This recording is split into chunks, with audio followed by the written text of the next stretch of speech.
மீஷோவிலேருந்து இந்த earring box வாங்கியிருக்கேன். இது வந்து 6 மந்த் 7 மந்த்துக்கு முன்னாடி நான் வாங்கினது. 200 சம்திங் அதுக்குள்ளே தான் வாங்கினேன்.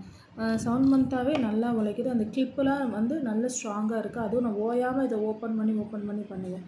இதில் வந்து நான் மிரர் யூஸ் பண்ணுறேன். இது ஏற்கனவே ஒரு 4-5 பீஸ்க்கு மேலே எனக்கு எக்ஸ்ட்ரா இருந்ததுனால அதை கவரே பிரிக்காமல் நான் அப்படியே வச்சுருக்கேன். மண்டலாட்டுக்குள்ள மிரர்ஸ் எல்லாமே வச்சுருக்கேன். இதில் வந்து பெரிய சைஸு இருக்கும், சின்ன சைஸ் இருக்கும் ஒரே ஷேப்பில். திலகம் சின்ன சைஸ் இருந்துச்சுன்னா பெரிய சைஸ் இருக்கும், அப்படியே இருக்கும். இது வந்து இப்போ ஸ்மட்ஜாக எல்லாமே இதாக கிடக்கு. ஏன்னா நிறைய இப்போ 2-3 ஒர்க் போனதுனால எல்லாமே குளறுபடி ஆகிடுச்சு.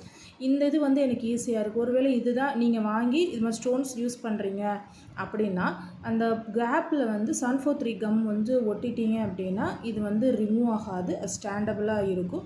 நீங்கள் மிரர் போட்டு வச்சுக்கலாம். இது மேலே நீங்கள் டிஷ்யூ பேப்பர் வச்சு ஒட்டினாலும் அது ஸ்க்ராட்ச் ஆகாமல் இருக்கும். ஸோ ஓவரால் இந்த பாக்ஸ் வந்து நீங்கள் இயரிங்ஸ் போட்டு வச்சுக்கலாம், இல்லை என்னைய மாதிரி